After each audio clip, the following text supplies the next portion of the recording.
אני חושבת שאין זמן מתאים יותר לרגל השנה החדשה להודות לכם, ידידי המכון, מקרב לב, על המסירות ועל התרומה שלכם למכון ויצמן למדע.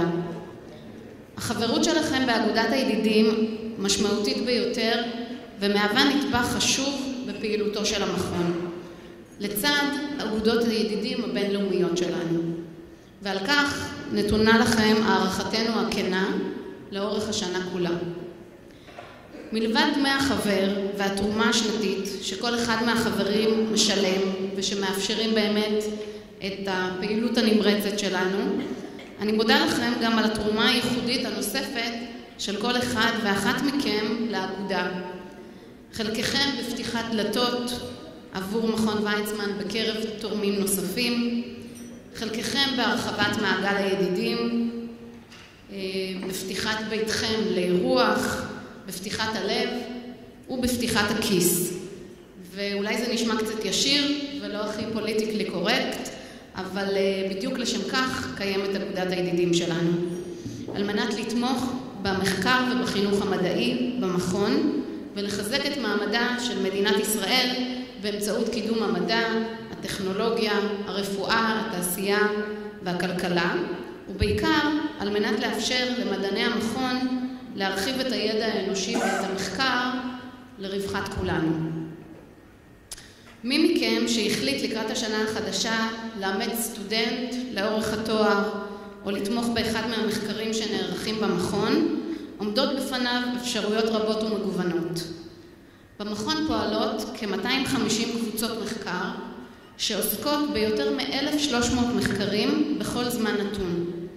בתחומים של אנרגיה וסביבה, נוירוביולוגיה, גנטיקה, מחקר ביו-רפואי, מדעי המחשב, מדעי הצמח, חקר המוח, חקר הסרטן ועוד ועוד. מי שמעוניין בפרטים כמובן מוזמן לפנות אליי בסוף הערב.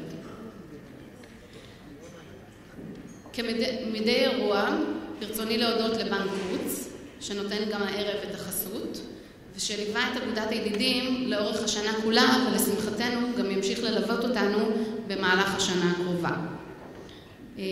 ונמצאים איתנו נציגי הבנק. ועכשיו אני מתכבדת להזמין לבמה את חבר אגודת הידידים וחבר המועצה הבינלאומית של מכון ויצמן, דורון כהן, על מנת להציג את אורח הכבוד. בבקשה, דורון. תודה, יעל. ערב טוב לכולם ושנה טובה. שמי דורון כהן. התבקשתי להציג בפניכם את חברי היקר, הסופר אלי אמיר. בנוסף לזה התבקשתי למסור לכם פרטים עליי ועל הקשר שלי למכון ויצמן. אז נולדתי בטבריה ב-1953 וגם גדלתי שם. אני... בסדר גמור. הקטע עליך עוד יגיע. אני עורך דין בהשכלתי, ניהלתי משרד עורכי דין כ-25 שנה, והיום אני איש עסקים. הספקתי להיות בקריירה שלי לוחם בסיירת מטכ"ל, הייתי בצוות ההקמה של היישוב כוכב יאיר משלב הרעיון ועד לגמר האכלוס, נגעתי קצת בפוליטיקה, הקמתי משפחה, והייתי ועדיין פעיל בהתנדבות במספר גופים ובמיוחד במכון ויצמן. גויסתי להיות חבר מועצת המנהלים של המכון על ידי פרופסור חיים הררי בשנת 1999, ומאז אני מתנדב. במהלך 15 השנים האחרונות התקדמתי דרך טבעות הניהול השונות של המכון, ועסקתי מאז ועד היום בפעילות מגוונת ומעניינת. שימשתי כיושב ראש ועדת ביקורת, ואני חבר ביושב ראש של כמה ועדות ספציפיות של מועצת המנהלים, כמו ועדת השקעות, ועדת שכר, ועדת מכרזים, ועדה לקניין רוחני. היום אני חבר במועצת המנהלים של מול נוף, שזוהי חברת הנדל"ן של מכון ויצמן, וכן חבר בוועדת הניהול של המכון. הקהל הזה יושבים אנשים רבים שתרמו מזמנם, מניסיונם ומממונם למכון ויצמן, ולכל אלה יש לומר תודה רבה.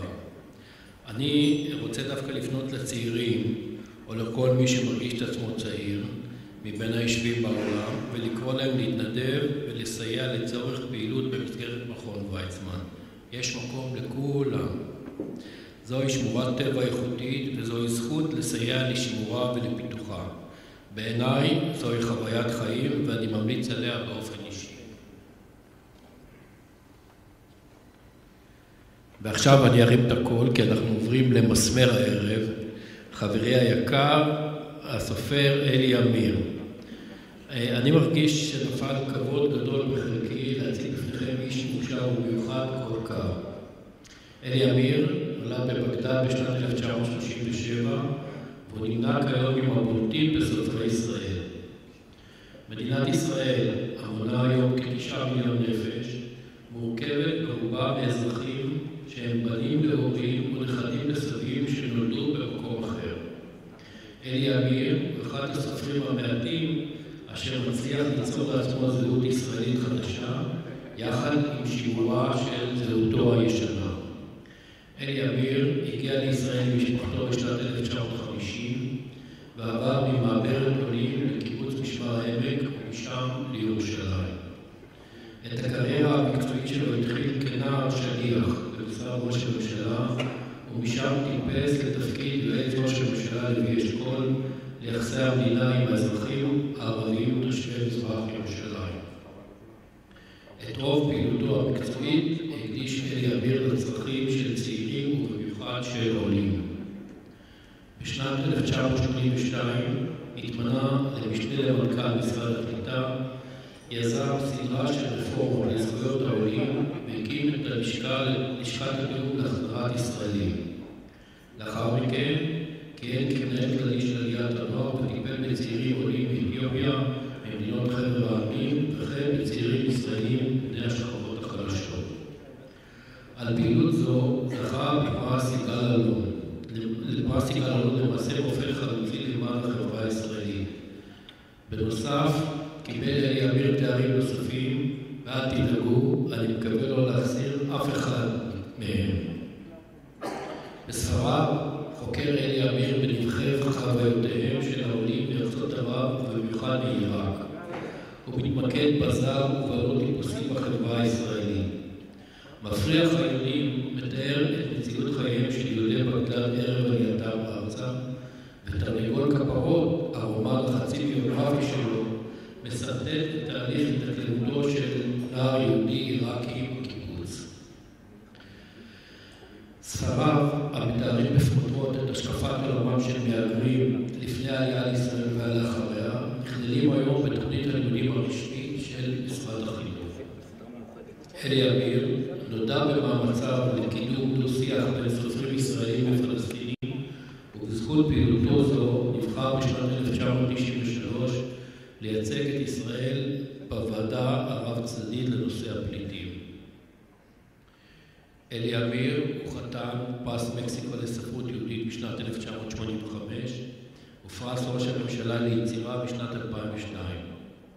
הוא בעל תואר דוקטור לשם כבוד ממכון ויצמן, מאוניברסיטת בר אילן, מאוניברסיטת בן גוריון ומאוניברסיטת תל אביב. הוא יכיר העיר ירושלים, ולאחרונה הוכתר גם כאיש מופת מטעם תנועת אומץ. ספריו תורגמו בחו"ל והופיעו גם במצרים, ואף הופצו למדינות ערב. 2 מספריו הפכו לסרטים, ועוד היד נטויה.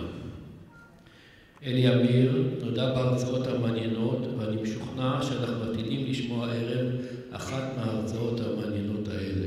אני מתכבד להזמין לרמה את הסופר אלי אמיר.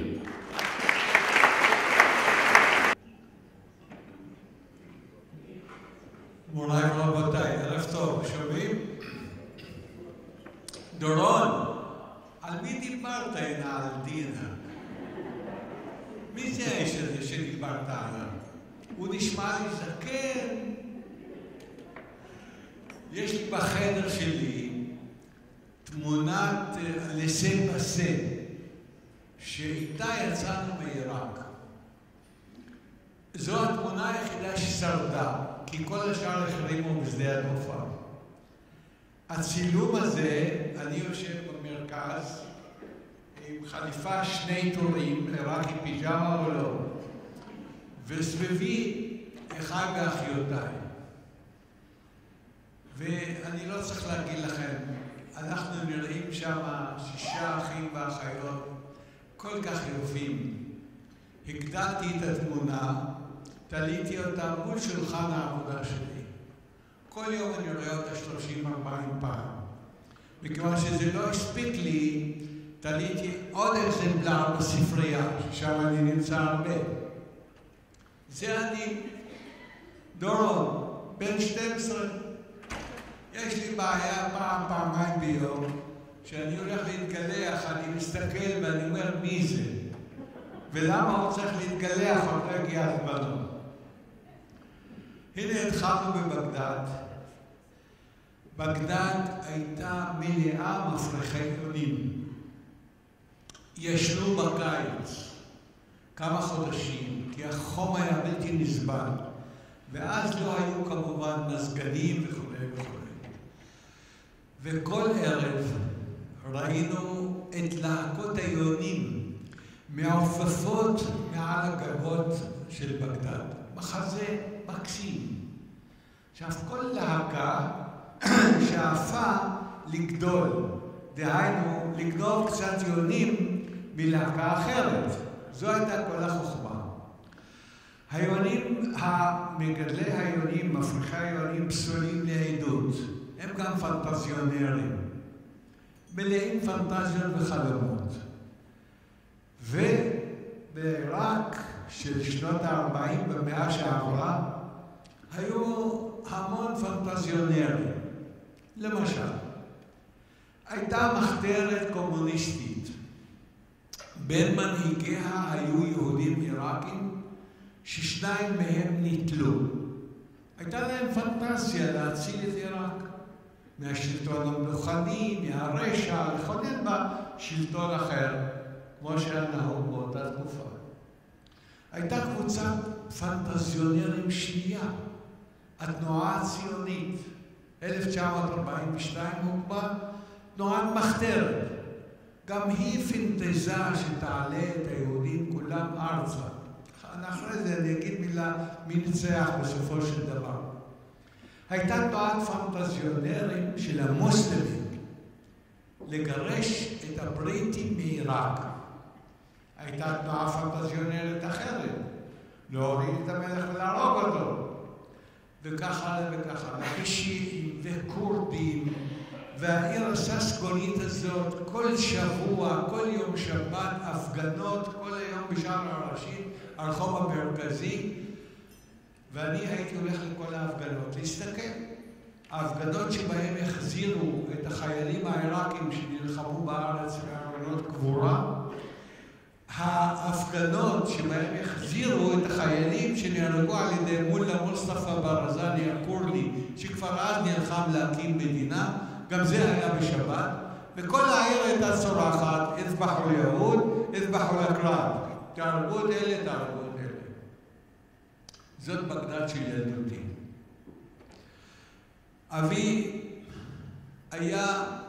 אבי קרא את האותות והמופתים. דהיינו, הסיפור שלנו בעיראק נגמר, צריך לברוח משם. והוא רצה לעלות. אנחנו 6 ילדים קטנים, אני הבכור בן 12, תארו לכם. ואמי עליה השלום בהיריון, בראשית הריון. והאפנדי רוצה לברוח בעלייה בלתי לגלית. אז היא אומרת לו, סלים, השתגעת? אני בהיריון בין 2 ילדים קטנים, המבריחים יהרגו אותך. טוב. הגענו ארצה, איך נעשיתי סופר? אני לא התכוונתי להיות סופר. חלום הילדות שלי היה להיות מלך עיראק. זהו, מלך עיראק. למה מלך עיראק? מלך עיראק, פייסל השני, היה בגילי. הוא למד בפנימייה יוקרתית בלונדון. אני מדבר איתכם על שנות ה-40. לא הייתה טלוויזיה. למי היה בכלל רדיו? אנשים רצו לראות את המלך. אז היו מביאים אותו בלונדון, 3-4 פעמים בשנה. וכל פעם שהמלך בא מלונדון, תערוכה, הובילו אותו ברחובות. איך הובילו אותו ברחובות? הייתה לו כרכרה כמו הכרכרה של מלכת אנגליה שהיום אתם רואים בטלוויזיה. ולפניו להקה של סוסים, ואחריו להקה של סוסים, ובאותו יום לא לומדים בבתי הספר, כל התלמידים יוצאים להריע למלך, לזרוק לו פרחים, והמלך, ילד קטן, בן 9-10,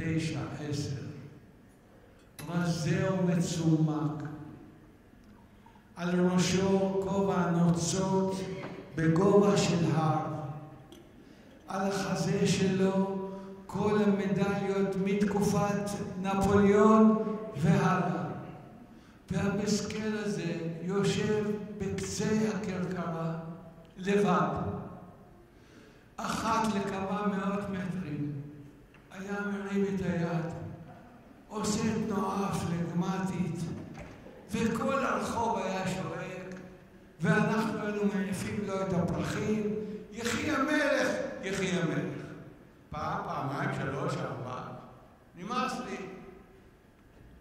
באתי הביתה, לא היה אף אחד. הלכתי למקלחת, הסתכלתי בראי, אמרתי לעצמי, מה יש לו שאין לי? אני אפילו יותר יפה ממנו. באמת אגב, יש לי תיעוד. אחרי שראיתי והייתי מבסוט מההופעה שלי, באתי לסלון, ישבתי בקצה הספה, עשיתי את התנועה הפלגמטית. גם זה עבד. לא היו מחיאות כפיים, כי לא היה אף אחד בבית. בא אבא שלי אחרי הצהריים. אבי איש בן 40, מלא שמחת חיים. אני אומר לו, אבא, אני יודע מה אני רוצה להיות כשאני אהיה גדול. אז הוא אומר לי, מה אתה רוצה להיות בי? אני אומר לו, מלך עיראק. הוא אומר לי, איזה יופי, אתה תהיה מלך, אני אהיה אבא של המלך, גם אני אהיה מלך. חברים, רקדנו הורה. אחרי שגמרנו לרקוד, אני רואה שיש איזו עננה על הפנים של אבא. ואני אומר לו, אבא, מה? הוא אומר לי, בני, תראה, אנחנו בארץ של מוסלמים. המוסלמים הם הרוב, המלך צריך לבוא מהרוב. אנחנו מיעוט של יהודים. אני אומר לו, מה הבעיה? אני תסלם. הייתה לנו בת דודה יפהפייה שהתאהב במוסלם, לקח אותה, הייתה סלמה, מה? זה בסדר. אני רואה שעדיין העננה על הפנים של אבא שלי לא חלפה. הבנתי שיש בעיה יותר גדולה. ואז אבא אומר לי, בני, זה בכל זאת מסובך. אני הבנתי שהלך החלום, אבל רציתי לדעת למה. אז הוא אומר לי, בני, המלך צריך להיות מהמשפחה ההאשמית שמתייחסת לצאצאי מוחמד. זה קשה מאוד לסדר, זה אי אפשר לסדר. הלכה המלוכה. גמרנו. פתאום הוא אומר לי, אבל בני, יש ארץ שבה כולנו נהיה מלכים. אני אומר לו, איפה? הוא אומר לי, פלסטין. אני אומר לו, מתי נגיע לשם? הוא אומר לי, אנחנו ניסע. 2 אחרי זה נסענו. ביום הראשון, אחרי 24 שעות בדרכים, כי אנחנו הגענו דרך קפריסין, אמי בחודש השביעי, תלאות איומות, הכאב הנורא של הפרידה, השארנו את הבית כמו שהוא, החיפושים הנוראים וההשפלה בשדה התעופה, הטיסה במטוס דקוטה על ספסלים שחצי מהאנשים הקיעו שם, וכולי וכולי. בלוד, ה-DDT שאבא צחק עליו, אבא, אנחנו יוצאים מחדר ה-DDT בחליפות ועניבות כולנו, ואבא צוחק נורא. ואחי משה, שהוא הדרמטורג של המשפחה וגם החצוף בה, נאמבר 2 שלי, אומר לו, אבא, מה אתה צוחק? מה עשו לנו? אז הוא אומר לו, אבני, תקשיב, אנחנו באנו מבגדד, מרכז העולם, אבל באים לפה יהודים מסכנים, ניצולי שואה, מרומניה, בפולין, מכל מיני מקומות, יש להם הרבה מחלות מסוכנות, אז הם עושים לנו DDT להגן עלינו. ואז הוא אומר לו, אבל מה אתה ממשיך לצחוק? הוא אומר לנו, אתם כל כך יפים עם שיער לבן. זה היה DDT. אבל לא זה הסיפור. הסיפור הוא שער העלייה. אנחנו רוצים את עצמנו מחנה אוהלים מגודר, אלפי אוהלים, פרצופים שונים ומשונים, הרמקול משדר בליל שפות נוראי, ביניהם שולט ווס, וס, וייס, אכוויס, עוד פעם ווס, אמרנו אלה ווסבוזים, על האשכנזים כולם שמנו אותם גם כן בסל אחד הווסבוזים. אני מסתכל, עוברת בחורה, בלונדית, עכשיו אנחנו שחורים מתים על בלונדיניות, עם מכנסיים קצרים, שומו שמיים, ארץ הקודש.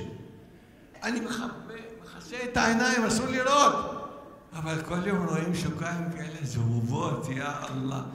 אני ככה פותח את האצבעות, רואה אותה, ואני רואה בחור מחבק אותה. יא אללה, איפה מלאך גבריאל, איפה אלוהים, מה קרה פה? איפה נפלנו אנחנו? ארץ ישראל אמרו לנו. בא לקבל אותנו בחור שאבא אמץ מבית יתומים בבגדד. והבחור הזה שאבא גידל אותו, אף פעם לא הסתכל ישירות לאבא בפנים. אבל הוא הגיע שבועיים לפנינו, היה ותיק. אז הוא אומר לו, אבו פואד זה הוא, פואד זה שמי בערבי. הוא אומר לו, מה אתה יושב? ואני מרגיש שהוא מרים את קולו על אבא שלי, שזה רעידת אדמה. אנחנו צריכים ללכת למשרדים, אנחנו צריכים לחפש אוהל, מיטות, איפה נשען הלילה, לך לחדר האוכל. אבא שלי חיוור, לא מבין איפה הוא נפל. משה ואני בקריצת עין אומרים לעבד, עובד, הבחור הזה, אנחנו באים איתך. בקיצור, מצא חצי אוהל, הכניסנו את המשפחה, אמא שוכבת עם התינוק הצבר שנולד לה, אחר כך אגב קראנו לו הרצל, איך אפשר? מה נקרא לה? יורם, הרצל, אבי המדינה, מי היה ציוני? הוא היום חבר עין גדי, גאל אותי שלא הקשנתי במשמר העמק. ובערב יורד לילה, אנחנו הולכים להביא אוכל. אחי משה מחזיק את המגש רחוק מהכתף. שער העלייה צפופה, יתדות, חול, אפשר בקלות ליפול. אני אומר לו, משה אחי, תחזיק את המגש קרוב, שלא ייפול. 24 שעות לא אכלנו. הוא אומר לי, פואד, זה מסריח. אני אומר לו, כן, גם אני מרגיש, אבל שלא ייפול האוכל. אנחנו מגיעים לאוהל, אמרתי לכם שמשה הוא דרמטורג, הוא מוריד את המגש, מראה לאבא שלי, ואומר לו, תסתכל, תולעים נתנו לנו. מה זה התולעים? אטריות. העיראקים אוכלים אורז, אטריות לא ראינו אף פעם. וזה היה עם מלא שמן, אללה יסתור, רעד כל הזמן. שפכת אוכל. מה נשאר? המגש שלי. אני ילד טוב, שמתי את המגש. אבא מסתכל, רואה איזה חתיכות קטנות שנראות כמו דג. אם כי הוא רגיל לדג שבות, לדג בני, גדול כזה מהנהר, זה קטן. הוא מסתכל, אומר לי, בני, זה דגים? מאיפה אני יודע? אמרתי לו, יכול להיות. אז הוא אומר, כן, אבל למה לא בישלו אותם? ואחרי רגע הוא אומר, בטח רצו שכל משפחה תבשל אותם לפי הטעם שלה. ואבא בישל את הדג מלוח. תנסו את זה בבית. תוך 2 דקות האוהל נתמלא ריח מלח שרוף. אבא מסתכל, לא מבין מה קורה בסיר. דג שמבשלים אותו נעשה קטן, הוא מצטמצם, גם הדג נעלם. ואני מסתכל על אבא, מלך ילדותי, גבר יפהפה, גדול וחזק, בן 42 כולה. ואני מבין בחוש של ילד שמלך ילדותי איבד את כתרו. ועיניים מוצפות דמעות, אבל אני לא רוצה שהוא יראה אותי בוכה. אני פורש ויוצא מן האוהל. יכול להיות שבאותו לילה נולד הסופר. כי לימים ליוותה אותי התחושה, מי יכתוב על אבא שלי ובני דורו, אבא שלי כנציג, כסמל. מי יכתוב על האנשים האלה בעיראק שהסתובבו במעברה מיד אחרי זה כמו צללים. המורים שלי, אחד מהם התאבד, הם לא יכלו להסתגל למציאות פה. אחרי שבוע נגמרו להם הכסף שאפשר להוציא מעיראק, כבר לא היה להם כסף לקנות סיגריות. וגברים שקודם היו בעלי שם וכסף וכל כלום. וכל הזמן רצה בי המחשבה, מי יכתוב את הסיפור של הדור הזה? מי ידע בכלל שדור כזה היה קיים בתוהו ובוהו של ארץ הגירה? טוב, חיכיתי, ילד טוב. 1960 באוניברסיטה, 10 שנים חלפו מאז, אמרתי לעצמי, חבר הסתדרות, כבר הייתי חבר הסתדרות. חבר הסתדרות, אף אחד לא כותב את הסיפור הזה. אתה תכתוב אותו. נו. בהתחלה אמרתי, אכתוב סיפור. אחרי יום יומיים אמרתי לעצמי, מה קרה לך? סיפור? רצית להיות מלך בעיראק. תכתוב רומן. אוקיי. אחרי שבוע, אני אומר לעצמי, למה רומן? טרילוגיה. וואי, זה מתאים למלך. אני כבר הייתי פקיד גבוה במשרד ראש הממשלה, אבל ידעתי לכתוב תזכירים, מכתבים, אפרגניגן. עכשיו, איך כותבים רגש, אהבה, הידייקות, מה שקוראים לזה בימינו? איך כותבים דיאלוג? איך מתארים נוף? בקיצור, איך כותבים בשפת הנפש, שזוהי בעצם הספרות. ופה התחיל מסע שנמשך עד היום, הוא לא נגמר. אני קורא ספרים, ויש לי מחברות מלאות שאני רושם תוך כדי קריאה, ומסמן ברומנים עבדות. אני לא יכול ככה לקרוא רומן על הבא באללה, כמו שאומרים, בשביל ליהנות מהחיים שלי. איזה חיים?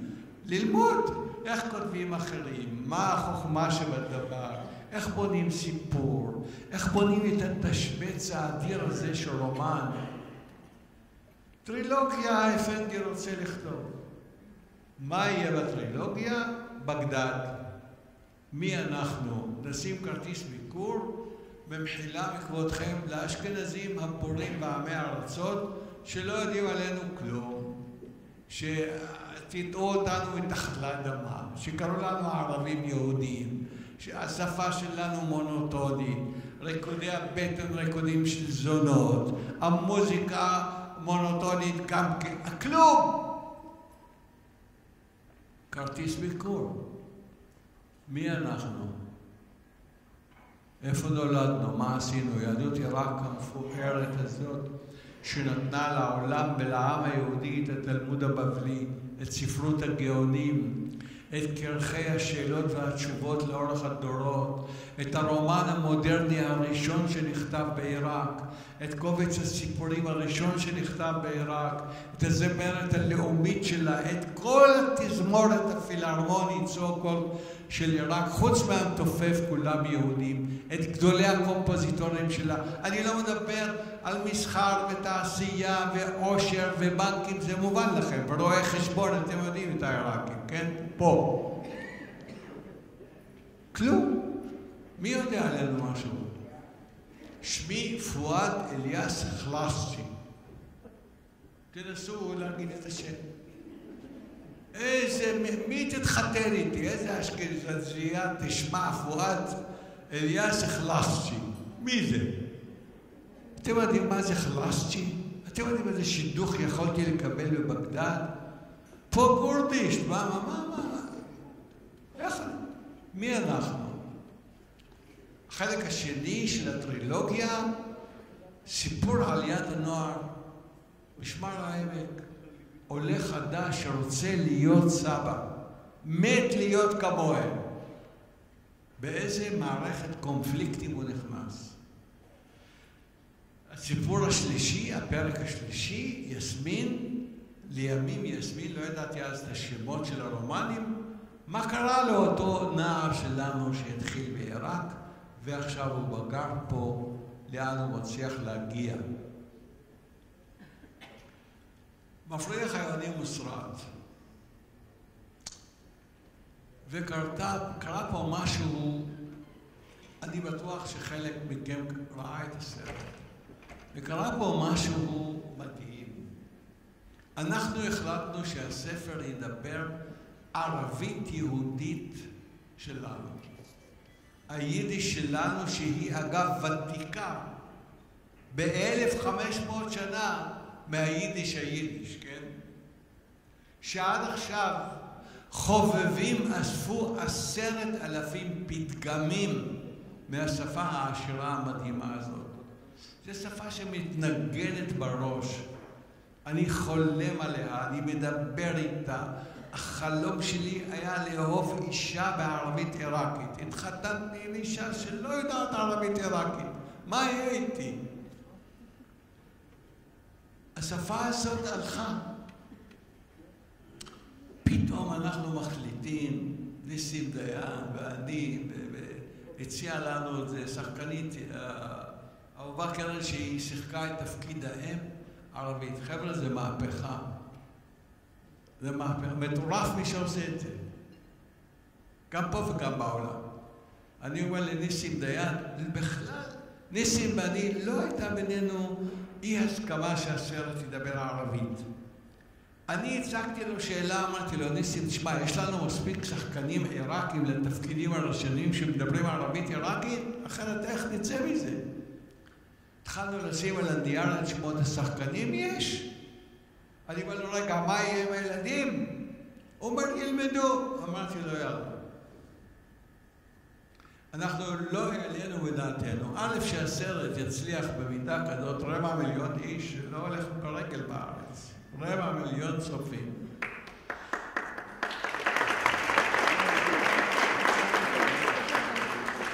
הדבר השני, מה עוללה השפה הערבית הזאת לסרט לאשכנזים?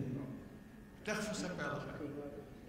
לעיראקים, ברור, הם פתאום באים, השפה המבוזה, שאיש לא לומד אותה בארץ, ששר החינוך פירון אפנדי, אחד הדברים שהוא עושה, מקצץ את לימודי הערבית, הלוואי שהיה שומע איך יצחק נבון דיבר במצרים בערבית, איך הוא נאם שם, ואיך הוא נתקבל קבלת מלכים באזור הזה. אבל לא על זה באנו לדבר. אז אמרתי, העיראקים יבואו, רואים את שפת האם שלהם, המבוזה, הוליווד. סרט הוליווד, 9 מיליון שקל השקע בו. פתאום יראו את שפת האם המבוזה הזאת, היא מככבת בסרט. ברור שזה זוקף תקומתה. באחת ההקרנות הראשונות של הסרט, שתמיד אז אדרי, המפיק הראשי, ביקש שאני תמיד אופיע בהן ואדבר, 30 פעם עשיתי את זה, ותמיד התרגשתי לראות את הסרט. אני יוצא מהאולם, אתם יודעים איך זה, אני הסופר אפנדי, אז כל אחד מחבק, מנשק, אומר מילה, זה מאיר, זה דם, במבם, יוצא החוצה, 2 נשים, לא מבנות עמנו. רואים עליהן. בהתחלה חשבתי ששתיהן פולניות, אחר כך סבר שאחת פולניה והשנייה רומניה, בסדר. רומנים זה גם נחמד. הפולניה, עיניה האדמומיות, ואומרת לי, אלי אמיר, זה הסרט שלנו.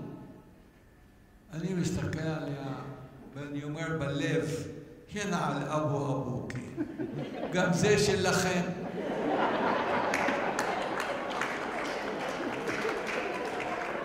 תשאירו לנו משהו. אבל אני בחור מנומס, ילד טוב, אמרתי. אני מחייך לה את החיוך הכי מקסים שאני יכול להוציא. ואני אומר לה, למה את מתכוונת? ואז היא אומרת לי, אלי אמיר, בפולין ככה רדפו אותנו כמוכם ויצאנו בלי כלום. והרומניה אומרת גם אצלנו. ואני מחבק אותה ומנשק אותה בכיף גדול, והיא גם אותי, ואני עם הרומניה אותו דבר, שום תלונה על הטרדה מינית, והמחזה הזה הלך וחזר. 2 ההצגות האחרונות שאני ראיתי בירושלים, עולם מלא מפה לפה, לא היה בהם חוץ ממני עיראקי אחד. ילידי הארץ והאשכנזים. הייתי מאושר ופתאום הבנתי, גם אנחנו לא מבינים. גם מי שמתלונן, שקיפחו אותו, הפלו אותו, ביזו את שפתו, הוא לא שם לב לכאב של הזולת. שבעצם גם עולים מפולין ועולים מרומניה ומהונגריה התביישו בשפת האם וביידיש, כי כולנו רצינו להיות צברים. ופתאום הסרט הזה מוציא את זה החוצה. זו הייתה חוויה מיוחדת בבינה שהיא גרמה לקטרזיס. ואם יש דבר שאני מאושר עליו, שזה הקטרזיס שזה גרם. ואני אומר בכל מקום שבעצם לכל העדות, מכל הארצות, בארץ המהגרים הזאת, יש מפריח יונים משלה. שנים אני אומר את זה. אחרי שיצא מפריח היונים לאור, קיבלתי טלפון משמעון פרס שהוא רוצה לראות אותי. שמעון קרא את ספריי, הגיב על מפריח היונים, הוא כתב אפילו מאמר מאוד יפה באחד הספרים שלו. אז הוא היה שר החוץ, אני יושב איתו ככה בפינה, והוא אומר לי, אלי, איך עשית את זה? אני נושמת בבגדד, אתה מחזיק אותי ביד ומטייל איתי בסמטאות שלה. איך עשית את זה? אני אומר לו, שמעון, אם תעזור את כל השניות שלך בפוליטיקה, תשב 2, גם אתה תכתוב על וישינייבה שלך את מפריח היונים. טוב, הוא עוד לא עזב את הפוליטיקה, אבל הוא יכתוב פעם על וישינייבה. כי כל אחד מאיתנו יש לו את מפריח, מהעולים, לא מהצברים, יש לו את מפריח היונים שלו, וזה משווה, חונק את הגרון לצאת, כי כבר מה נשאר? כולנו מהגרים, חתכנו את השורשים, אין כלום, מה שנשאר זה הזיכרון. אם לא תביא את הזיכרון לכתב, לספר, גם הוא ייעלם. אני בן 12, עוד מעט ייעלם לי ודאי מן העולם, אלא אם דורון יעשה לי פרוטקציה וידבר עליי פחות, אז אללה ייתן לי קצת כמה שנים לכתוב עוד 2-3 רומנים. הילדים שלי כבר לא מדברים את הערבית שלי. הילדים שלי לומדים, הבן שלי הצעיר, היום הוא בן 30, סיים את הצבא, קצין בחיל אוויר, אפנדי, יאללה, נסע דרום אמריקה כמו כולם. אחרי 8.5 חודשים אני מגעגעים אליו, מטורף לגמרי. הוא חוזר, אני בא עם אחיו לקבל את בניו, ליד המטוס, כי אחיו עובד בענייני ביטחון, אז אפשר לגשת לכל מקום. והבן שלי, המקשים הזה יורד, מחבק אותי, נשק אותו, והוא אומר לי, אבא, אני צריך לבקש ממך סליחה. משפט ראשון אחרי 8.5 חודשים שלא ראיתי אותו. אמרתי לו, אהובי, על מה תבקש ממני סליחה? מה קרה? הוא אומר לי, אבא, אתה יודע שאני לא קראתי אותך? אני לקחתי לדרום אמריקה את הטרילוגיה. אגב, הוא אומר לי, הכל נשאר שם, לא נתנו לי החברים שם שנשארו להחזיר את הספרים. הוא אומר לי, קראתי את מפריח היונים. עכשיו אני יודע מי היה סבא שלי. מי היו העיראקים האלה שלך שאתה מדבר עליהם? ומי אתה בכלל? הוא היה כל כך נרגש כמובן. אז זה האספקט של הסיפור הזה. שצריך להביא את סיפורם של היהודים. יש היום, אני מרגיש, רהביליטציה וביטחון בחברה הישראלית, שבניה וצאצאיה, לא חשוב מאיפה הם באו, כבר לא מתביישים בזה שהם באו מהגולה. פה הציגו לי מדענים, הציגו לי אנשים, זה בא מפה, זה בא משם, זה בא מהנה. אני תמיד שואל מאיפה אתה, עבדתי פעם שליח אצל בן גוריון, למדתי כמה דברים. אחד מהם, כל פעם שבן גוריון, ליוויתי אותו לא פעם, היה פוגש מישהו, היה שואל, מאיפה אתה, מאיפה ההורים שלך, מאיפה עלית, מתי עלית, בום בום תחתך. אני שואל את הבום בום תחתך שלו, את כל השאלות האלה, ומיד יש לי תמונה של האנשים. ההיסטוריה והתרבות שיהודים יצרו בכל מקום במקום. התרומה שהם תרמו לארצות מוצא. אני לא רוצה להעריך, אני רוצה להשאיר קצת זמן, אולי מישהו ירצה לשאול שאלה. הטרילוגיה הזאת מסתיימת בסיפורה של יסמין, שהוא ספר שאני הייתי יועץ לענייני ערבים במזרח העיר, מיד אחרי 6 הימים. יום אחרי המלחמה מינו אותי, אפילו הביאו אותי ישר מסיני. ואני נחשפתי לאצולה המזרח ירושלמית, לאצולה הפלסטינית והערבית המקומית. והם למעשה היו בני שיח שלי. התפקיד שלי היה לדעת מה ההנהגה הזו חושבת. שרים ומושלים ומנכ"לים, מהו הלך הרוח, מה אנחנו צריכים לעשות. ושם נחשפתי לאליטה הערבית, שאני כמובן ידעתי על קיומה, וידעתי מי היא, אבל... ולימים החלטתי שזה יהיה הסיפור שינהל את הטרילוגיה הזאת ויספר מה, ויש משפט ברומן שהאימא של נורי מספר הסיפור, היא אומרת לאבא, היא אומרת לו, מה עשינו? שם מוסלמים ופה מוסלמים. בעברית קלה, אנחנו לא יכולים לברוח מהגורל הזה. שאנחנו חיים במרחב מוסלמי וצריכים להסתדר איכשהו. שום דבר לא יעזור. אנחנו פה. הם לא יעלמו ואנחנו לא נעלם. ורציתי ברומן הזה, והצלחתי, תכף אגיד לכם אפילו מאיפה החוצפה להגיד הצלחתי. רציתי לספר, אני סיפרתי את הנרטיב הפלסטיני, מפיה של יסמין. ומפי אביה ומוסלמים אחרים שפגשתי. אבל אני מאוד רציתי לספר את הנרטיב ואת הסיפור של היהודים, של אבא שלי ודומיו, ושל הסיפור הציוני הגדול בביקור של יסמין למי שקרא את הספר בקיבוץ שלו. בסוף הספר שהיא רוצה להכיר את האבות המייסדים, ואני מביא אותה לשם. וכך התאפשר לי לספר סיפור מול סיפור. עכשיו, מה היה לי במוח? אמרתי, לא ואליאב עליו השלום, אחי וידידי ואהוב נפשי, שהוא קרא את כל הטיוטות של כל ספריי, הוא לא נתן לי מנוחה, לכתוב.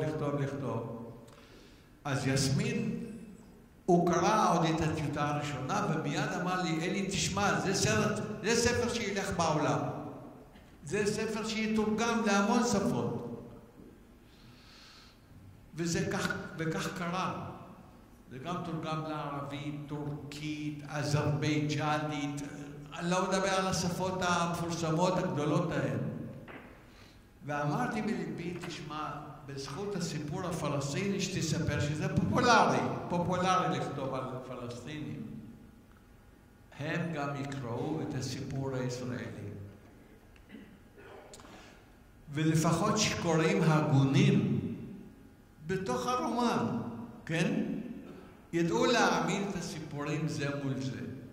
ושאנחנו לא כל כך נוראים, בטח לא ב-67, שחשבנו ברוב טמטומנו שאפשר לעשות כיבוש נאור.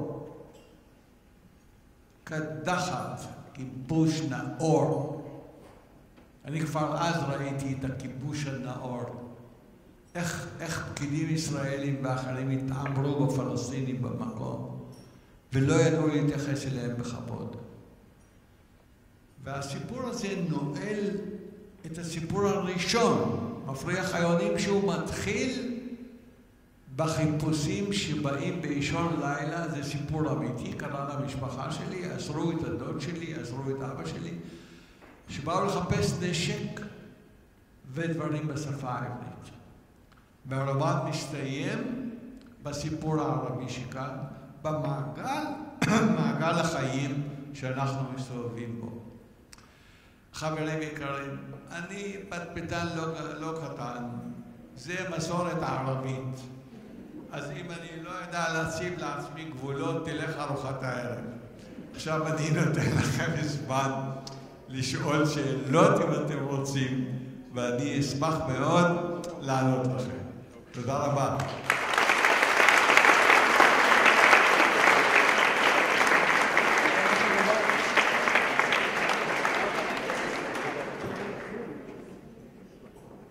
אני לא יודע אם יש מקום לשאול שאלות אחרי הרצאה כזאת.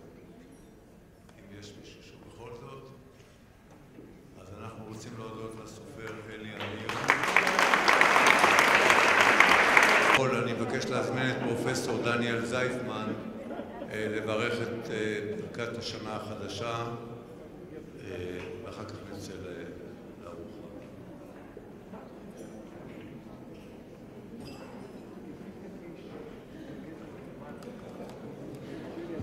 ערב טוב לכולכם. אלי, אני רוצה להגיד לך שאני תמיד אומר שבמכון ויצמן יש את הכל, אבל כמוך אין לנו, פשוט מאוד. יש לנו פרופסורים ודוקטורים ופיזיקאים וכימאים וביולוגים ומתמטיקאים ומה שאתה לא רוצה, אבל כזה דבר. אתה מחפש אולי מקום לעבודה קבועה ובטוחה? קדימה. אני רוצה להודות לכם על כך שאתם באים לכאן כל חודשיים. אני רוצה להזכיר לכם שבמכון ויצמן, כדי לעשות מאסטר ודוקטורט, דרוש רק 6 שנים. אני פה קצת יותר מ8 שנים, ויש פה אנשים שאני רואה 8 שנים פה. את מי שהיה פה 8 שנים אני מזמין לקבל תואר. נראה לי שמגיע לכם אחרי ששמעתם את כל ההרצאות האלה. אבל בעיקר אני רוצה לנצל את המעמד הזה כדי להודות לאנשים שדואגים שאת השיעורים שתקבלו פה הם כל העם וכל הזמן ברמה. מדובר ביעל, שבאמת מנהלת את האגודה הזאת בצורה בלתי רגילה, ושמשון הראל, שפחות או יותר כמו דורון כהן, עובד במכון ויצמן לא פחות ולא יותר. אז אני מאחל לכם שנה טובה, מודה לכם על התמיכה, ובאמת שלכם הרבה בריאות. תודה. יש מחקרים שנערכים במכון, וכדאי לכם לשמוע את זה, שעשויים לסייע לנו לקבל החלטות לגבי התזונה שלנו, או לפחות לגבי ארוחת החג שאנחנו מתכננים וכולנו נאכל בקרוב. המחקר שעליו אנחנו נשמע היום עשוי להיות כזה למי שמתעניין ומתחשב בהיבטים הסביבתיים. אבל לפני שנתחיל במחקר של היום, אני רוצה דווקא לציין מחקר אחר, לא קשור, אבל מחקר חדש ומפתיע שהתפרסם ביום רביעי האחרון בכתב העת המדעי היוקרתי Nature.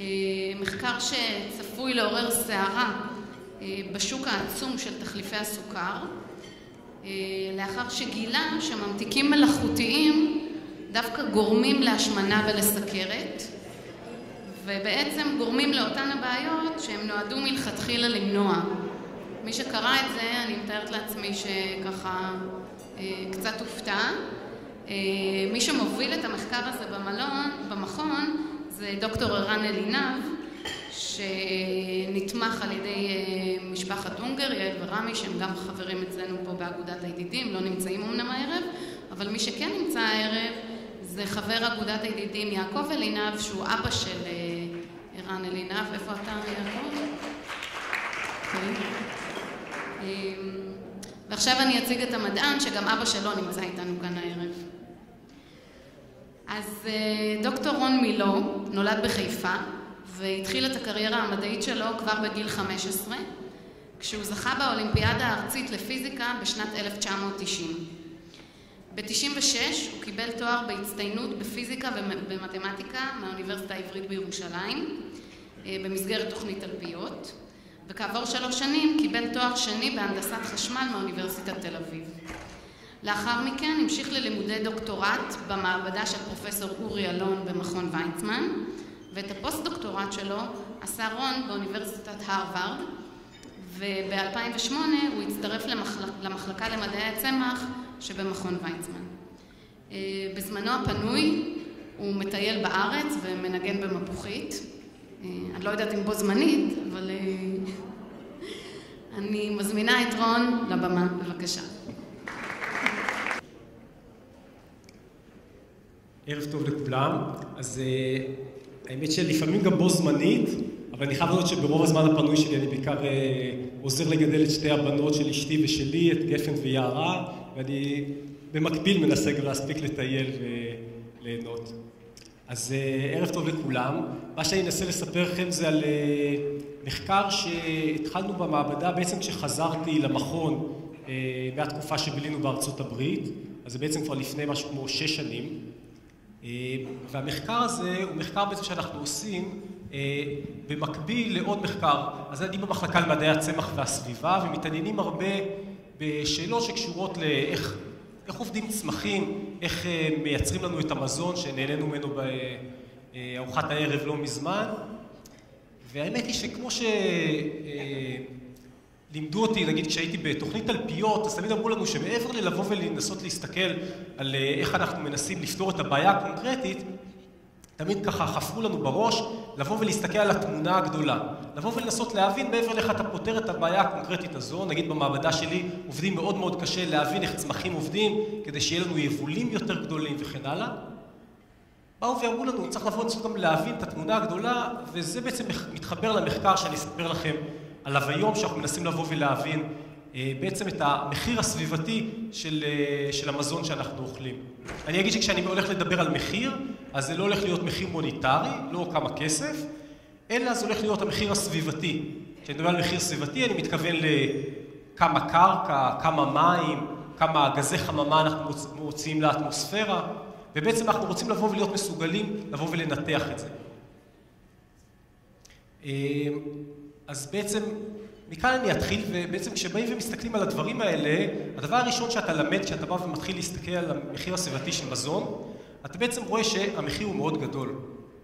ואני אסתכל במיוחד על מחיר של סביבתי מן החי, אז מה שאנחנו יכולים לראות כאן זה דבר שדי הפתיע אותי, אתם יודעים שאתם בטח הרבה יצא להם להסתובב, ואתם יודעים שבארצות הברית, כן, זה מהווה הרבה מהסם התבואה של העולם בכלל, ויש מדינות שלמות שאתה נוסע ואתה בעיקר רואה שדות של תירס. אבל מסתבר שרוב המזון הזה שגדל שמה, בעצם לא מגיע לבני אדם. כל מה שאתם רואים כאן, נגיד, זה לגבי אגן הניקוז של נהר המיסיסיפי, כן? נהר עצום, שטחים נרחבים, כמה מהשטחים הכי פוריים שקיימים על פני כדור הארץ ובארצות הברית בפרט. אבל כל מה שצבוע כאן בסגול, כל הדבר הגדול הזה, כן, שמדינת ישראל נכנסת אליו המון פעמים בפנוכו, יותר מחצי מכל מה שגדל שם בעצם משמש בשביל לבוא ולהאכיל בעלי חיים, בהמות, פרות, תרנגולות וכן הלאה.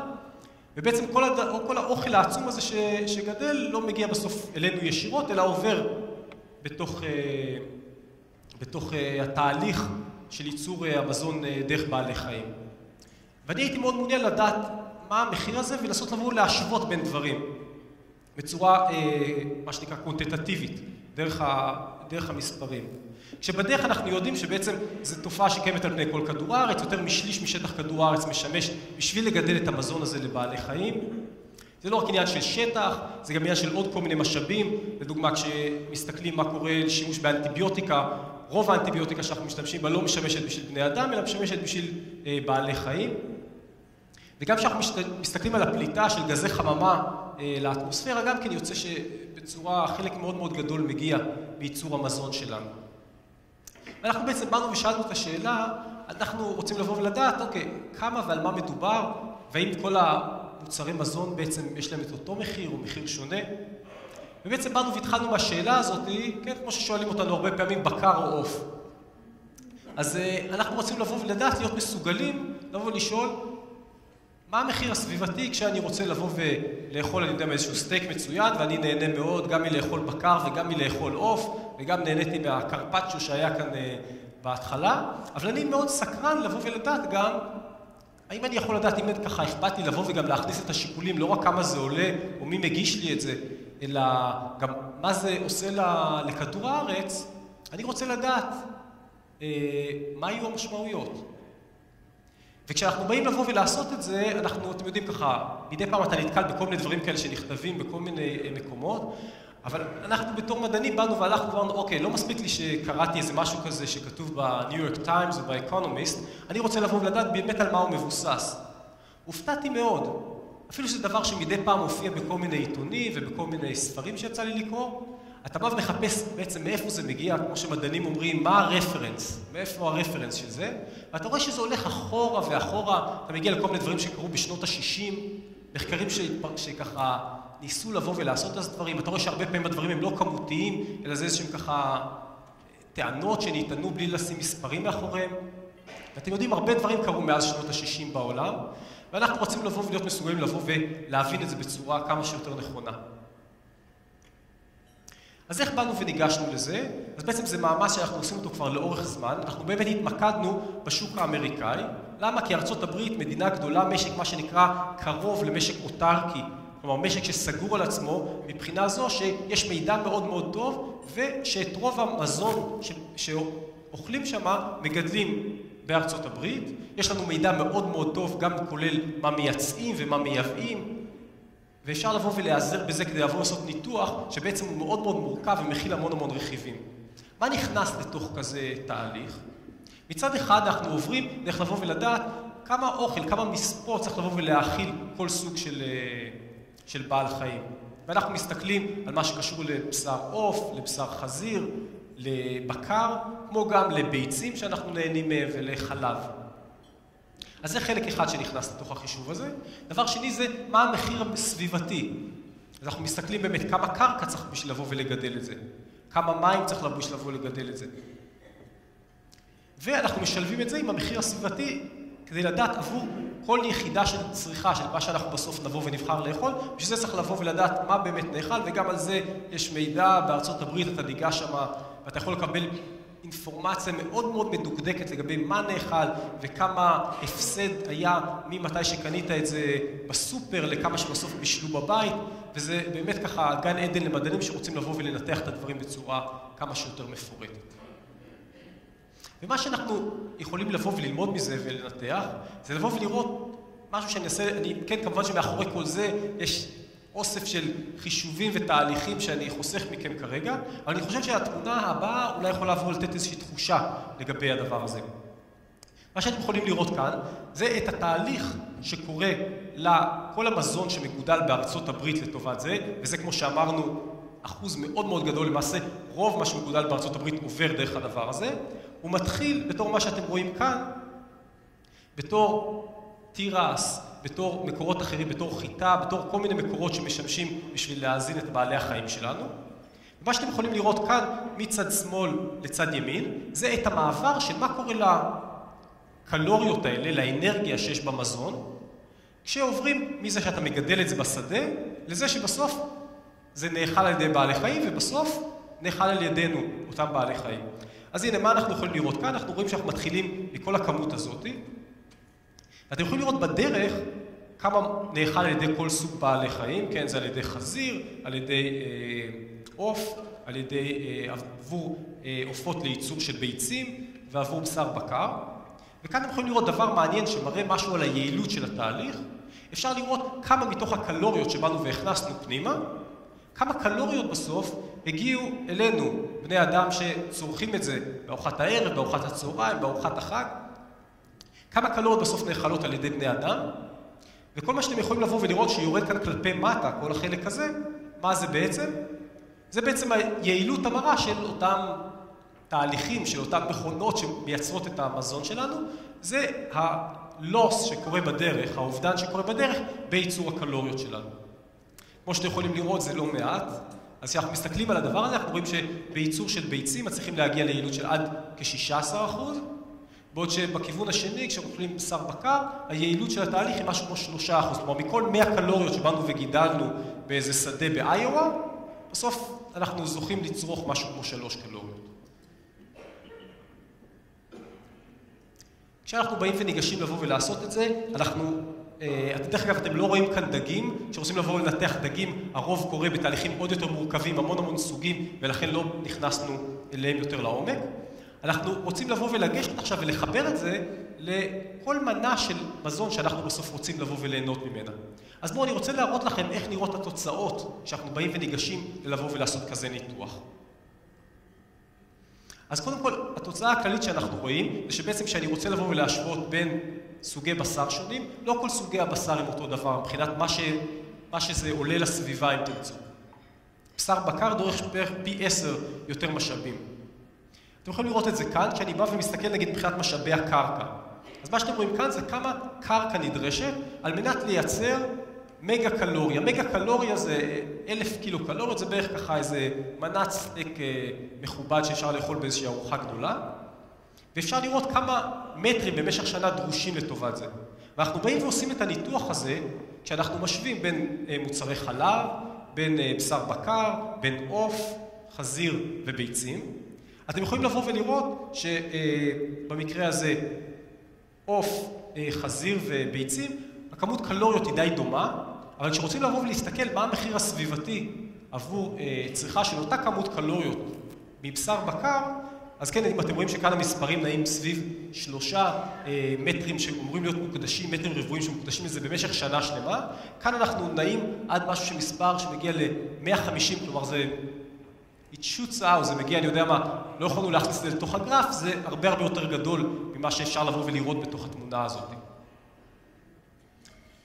בצורה דומה אנחנו יכולים לבוא ולהסתכל, לא רק על הנושא של קרקע, זה רק סוג אחד של מדד שבא ואומר לנו לגבי מחיר סביבתי, יש עוד כל מיני דברים, צריכים לראות נגיד כאן איזשהו אוסף של מדדים אחרים, אנחנו מסתכלים לגבי מים, כמה ליטרים של מים צריך לבוא ולהשקות את השדה על מנת לבוא ולקבל את הקלוריות שלנו בסוף, וגם כאן אתם יכולים לראות את ההבדל בין בשר בקר לבין המוצרים האחרים שאנחנו נהנים מהם.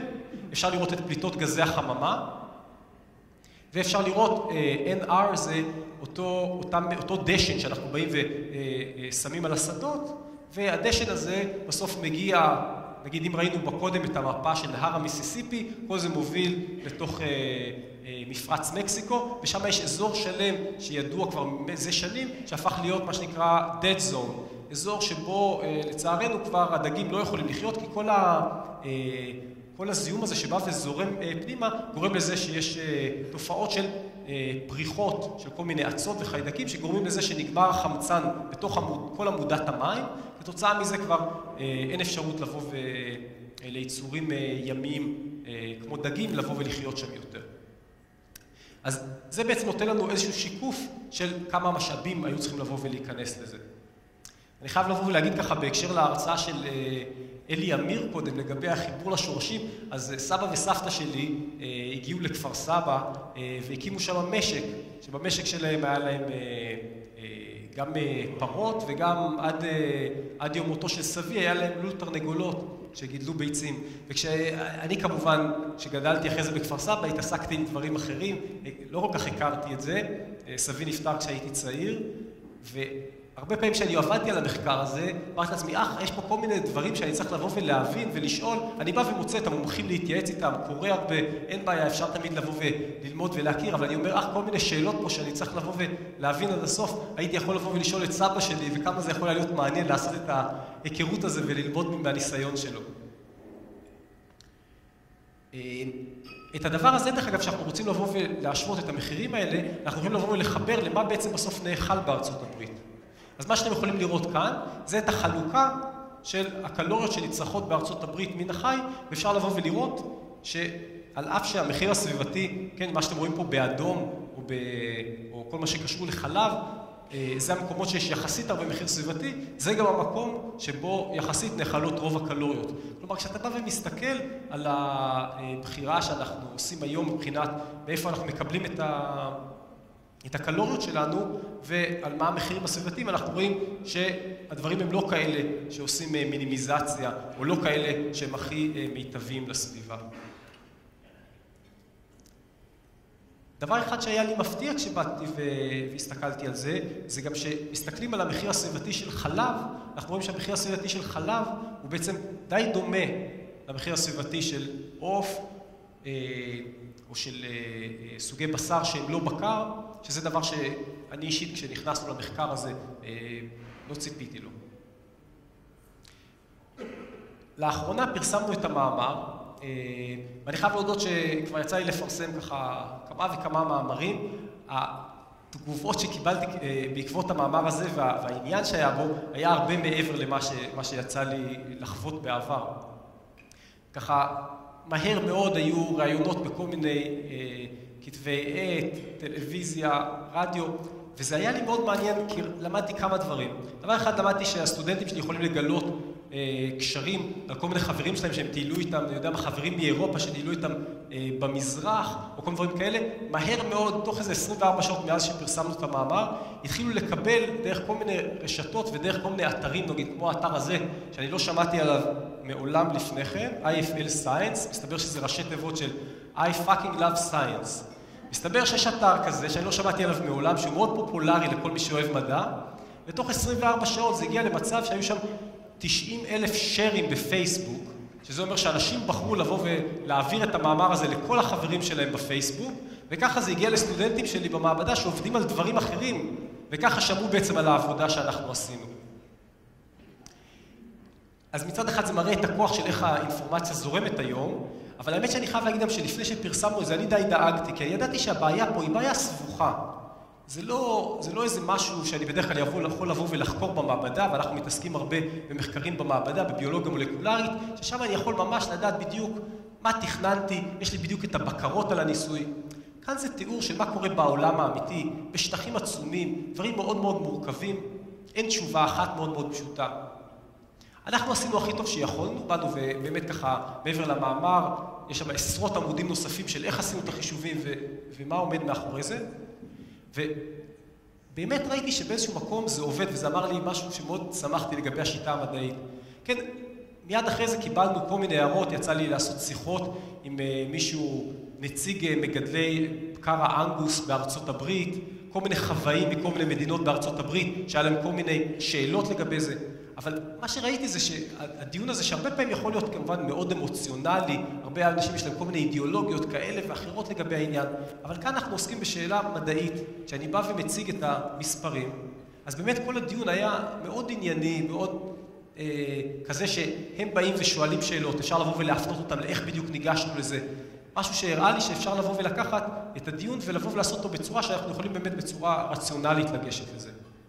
הכי נחמד מבחינתי, וגם אני חושב עבור מי שככה עשה הרבה מהמחקר, אלון שפון מהמעבדה, זה ש-National Geographic, שאלון ככה מביא לי, אני חושב, במשך הרבה זמן את הגיליונות של זה, כי אנחנו רואים שם הרבה דברים רלוונטיים, ואני זוכר בתור ילד איך היה לי את הגיליונות הצהובים האלה, ואז שככה, אני חושב אפילו לבר מצווה, עשו לי מנוי על זה, ובדרך כלל לא הצלחתי להבין שם שום דבר, כי זה היה באנגלית נורא גבוהה, שלא הייתי מסוגל להבין, אבל התמונות מאוד מצאו חן בעיניי, ומזה ככה למדתי דבר אחר דבר. הראו לנו שבעצם עבדו בדיוק על כתבה עכשיו, שעוסקת בדיוק בשאלות האלה, ובעקבות זה שיצא המאמר, הם באו והכניסו לתוך הכתבה את האינפורמציה המספרית, את הגרפים שאנחנו באנו וחלקם הראיתי לכם, לתוך הגיליונות, לתוך המאמר בגיליון של National Geographic. אז קודם כל זה כיף גדול לבוא ולראות שמשהו ככה בתור ילד היה לך על המדף, אתה תורם לו משהו, אבל גם ראיתי איך בנוסף לתוך דיון שבגדול הוא ככה מילים עם כל מיני טיעונים וכל אחד עם ככה הרגשות שלו, אפשר לבוא ולהוסיף לזה משהו שיכול לבוא ולאפשר לנו לבוא ולתקשר עם זה ולחשוב איך אפשר לבוא ולשפר דברים הלאה. אז אני פחות או יותר רוצה ככה לבוא ולתת סקירה קצת, לסגור את מה שבאתי וסיפרתי לכם. אז סיפרתי לכם על הניתוח שלנו, שאנחנו מנסים להסתכל על המחיר הסביבתי של מזון מן החי. אנחנו רואים שהמחיר הסביבתי הוא לא זהה. זה לא שכל הבשר הוא אותו דבר, אלא שיש כאן בעצם חלוקה בין בשר בקר, שהמחיר הסביבתי שלו הוא גבוה משמעותית בשל הסוגים אחרים של המזון. בקרקע זה בממוצע פי 26, כשמסתכלים על מים שמשמשים להשקיה בערך פי 11, פליטות גזי חממה בערך פי 5. כשמסתכלים על חלב, אנחנו רואים שהמשמעות של זה פר קלוריה היא דומה למוצרי, נגיד, עוף. אנחנו בנוסף גם מנתחים את זה עבור חלבון, עבור צריכת חלבון, וזה גם כן נותן תמונה מאוד מאוד דומה. ואנחנו גם עשינו השוואה, שאנחנו עדיין ממשיכים במחקר בשלבים הבאים, לבוא ולהשוות את זה לכל מיני מוצרים מן הצומח, ואנחנו רואים שבעצם המחיר הסביבתי של קלוריות מן הצומח הוא קטן פי כמה. והמשמעויות של זה יכולות להיות כמובן שונות, וכל אחד יבחר מה הוא רוצה לבוא ולעשות עם זה, או לא לעשות עם זה שום דבר. אבל אני חושב שיש לזה, יכול להיות לזה רלוונטיות, גם לגבי אנחנו כצרכנים, גם לגבי מקבלי החלטות, policy makers, לגבי איך מחליטים לתת לדוגמה סובסידיות. מה שאנחנו יכולים לבוא ולראות, ואנחנו עדיין עסוקים בלבוא ולחשב את זה בצורה יותר מלאה, זה שבעצם על ידי שינויים של תזונה ושל מדיניות, אפשר על כדור הארץ אחד, עם אותם משאבי קרקע, בלי לבוא ולהוסיף עוד קריטה של יערות, או עוד דברים שאנחנו עושים, לבוא ולהכיל הרבה יותר אנשים, עוד מיליארד או יותר בני אדם, עם אותם משאבי טבע שעומדים לרשותנו.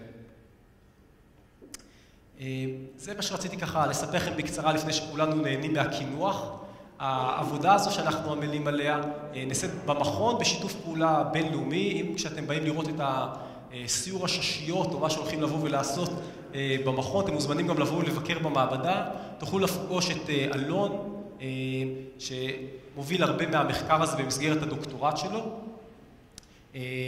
תמר עשתה הרבה מהעבודה כאן, ועכשיו נמצאת באוניברסיטת ייל וממשיכה במחקר.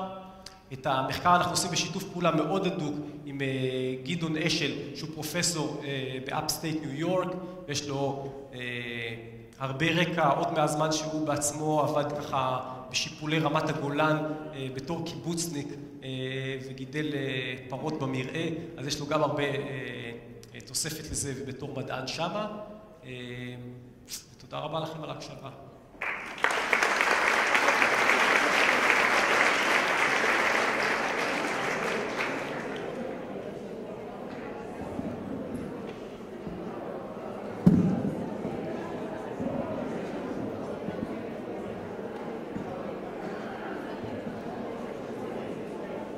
קודם כל מזל שאכלנו קודם ורק אחרי זה הרצאה, כי בדרך כלל המדען מדבר ראשון. אני מניח שאחרי הרצאה כזו היינו אוכלים פחות בשר. מישהו רוצה בבקשה? מים, כבשים? אוקיי, אז השאלה הייתה לגבי כבשים. אז הקטגוריות של המזון, אנחנו לא ניתחנו פה כבשים, מהסיבה שכמות הקלוריות שמגודלות בארצות הברית מכבשים היא מאוד מאוד קטנה.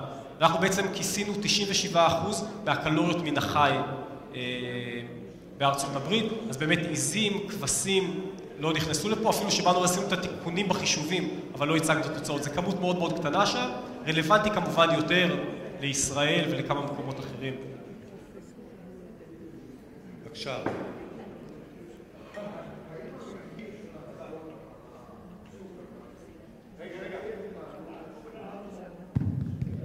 אוקיי, אני אחזור על השאלה, אם הבנתי נכון. אתה שואל, האם המחיר כפי שאנחנו חווים אותו בסופרמרקט, האם הוא משקף את הדברים כפי שהצגתי אותם פה? אז קודם כל אני אגיד שבאמת, אני מצאתי שכן, אני כמובן עומד ביום שישי בתור כאילו בסופר, בעמדה של הבשר, לקנות בשביל קציצות השניצלים שאני מכין. אני חייב לדעת שמאז שהתחלתי את המחקר הזה, פתאום התחלתי להסתכל על המחירים. כי זה באמת פתאום התחיל לעניין אותי לבוא ולהגיד, רגע, מה פה? יש לי כמה תובנות שלא היו לי קודם, או כל מיני שאלות. אז תראה, קודם כל אני אגיד שאני לא כלכלן, אז אני לא יודע לבוא ולתת תשובה מאוד מפורטת על זה.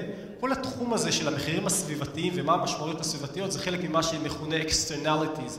כלומר, כל מיני דברים שאנחנו משתמשים במשאבים שבעצם של כולנו, כמו, אני יודע מה, האוויר שאנחנו פולטים לתוכו פחמן דו-חמצני, ובאופן כללי בדרך כלל יוצא שיש בעיה מאוד קשה של מה שנקרא to internalize the externalities, כלומר איך לבוא ולהכניס לתוך המחיר שאנחנו משלמים את המשמעות של מה שאנחנו משתמשים בו ששייך לכלל. ואני חושב שנכון להגיד שכיום אנחנו לא מצליחים לבוא ולעשות את זה בצורה מספיק יעילה, לבוא ולשקף במחיר של מה שאנחנו צורכים ושל מה שאנחנו משלמים את מה שזה הולך לבוא ולעשות למקורות המים שלנו, ליערות, לביודייברסיטי, לשונות, לכל מיני דברים כאלה, וזו בעיה מאוד מאוד קשה כמובן, גם של מדיניות, גם פוליטית וכן הלאה, כלכלית.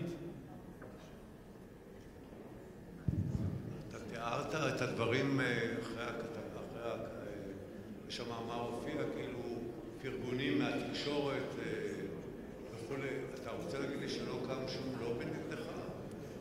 אז קודם כל זה היה מעניין לראות באמת, נגיד, בפוקס ניוז, אז ככה היה באמת את התגובה של לובי מגדלי הבקר בארצות הברית, ואני חייב לדעת שזה יחסית היה הגון, אני חושב, התגובה שלהם. בסך הכל אני רוצה שכן, עוד פעם, בגלל שזה דבר כזה מורכב, אני שלם לגמרי, וזה בסדר שאנשים יש להם ככה הערות או מציעים לבוא ולנסות לנתח עוד דברים, ויש לנו מה לעשות, אבל האמת שהחרדה שלי הייתה, שיבואו ובגלל שזה בא ומשלב כל כך הרבה מספרים וכל כך הרבה ניתוחים, שיבוא מישהו ויגיד, רגע, בכלל, עשיתם פה איזושהי טעות בכל הגישה, בכל המתודולוגיה, וזה אני יכול להגיד עכשיו, אחרי שכבר עברנו, לא, בסך הכל אנשים, כשמציבים מולם את המספרים ואת כל התהליך של איך אתה ניגש לזה בצורה ברורה ומפורטת, אז עם זה קשה להתווכח. שאול, שאלה אחרונה. לא צריך את זה. שלושה דברים. ראשית, לא הבנתי את הקשר בין זה לבין עקירת היערות שדיברת עליה. דבר שני, כאשר אתה דיברת על שטחים, למשל בבקר, של שטחי מרעה וכולו, אמרת מחיר. מחיר זה דבר אלטרנטיבי. זאת אומרת, מה היה קורה בשדות האלה אם לא היו הבקר? אלא היו גדלים, כמלים, אז לא קרה כלום. זאת אומרת, המילה מחיר לדעתי לא נכונה פה. דבר שלישי, כשעשית את חישוב הקלוריות והיעילות של כל הנושא הזה, הרי הקלוריות שאינן נצרכות על ידינו ממוחזרות חזרה למטה, ולכן זה בעצם לא ניצול או בזבוז שלהם, אלא מחזור שחוזר על עצמו, ולכן זה לא בזבוז. אוקיי, אז בואו רגע נראה אם אני עוקב אחריך. השאלה הראשונה הייתה לגבי נושא של יערות. כן, כן.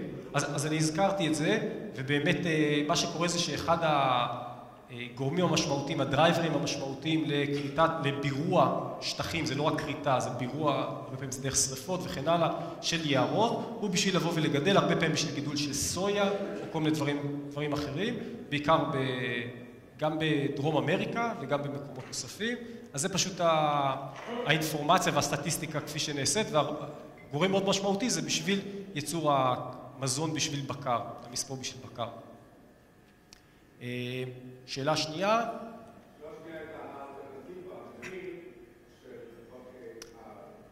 נכון, אז אנחנו... נכון. אוקיי, אז ככה, אני חושב שניסיתי להתחיל מזה, ואני מצטער אם זה לא היה לגמרי, לא הצלחתי להיות ברור, המחיר שאני מתייחס עליו זה מחירים סביבתיים. כלומר, אני מסתכל על משאבי טבע, על מים להשקיה, על פליטות גזי חממה, ועל קרקע שנעשה בשימוש, ולזה אני קורא כרגע מחיר סביבתי, זה לא המחיר המוניטרי.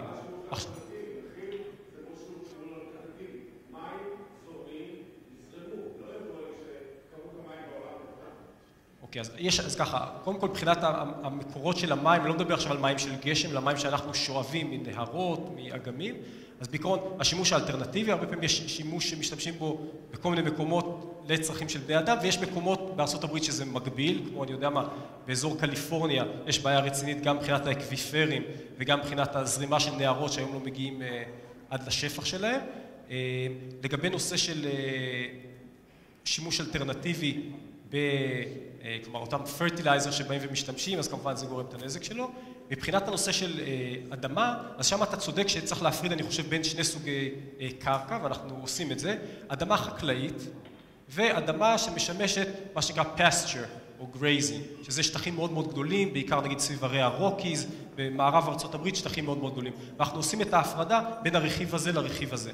מה שאני יכול לבוא ולהגיד לך זה שגם כשמסתכלים רק על האדמה שמשמשת לגידול מספוא, אדמה חקלאית של גידול, כן, תירס וסויה וכן הלאה, בלי להתחשב בכלל בנושא של גרייזינג, גם שם יוצא שהמחיר הסביבתי של בקר הוא פי כמה יותר גדול מאשר של המוצרים האחרים שניתח. הייתה שאלה שלישית?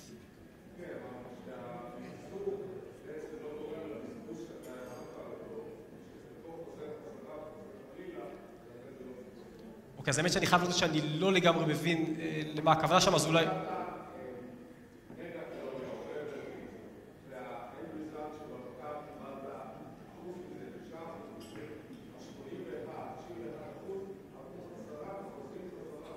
לפי דעתי, כל מה שקורה עם הרוב המוחץ של אותו לוס, לצערי נאבד לנו בתור חום שנוצר ומוסע לסביבה. זה אי יעילות שהיא ככה, היא built in בתוך התהליך של המעלה גירה, ואין לנו כמעט יכולת לנצל. זה נכון שיש אחוז קטן שאנחנו יכולים לבוא ולנצל, נגיד לייצור של ביוגז מתוך כל מיני דברים, ויש בעצם תועלות מסוימות שאפשר לבוא ולגזור. תודה רבה.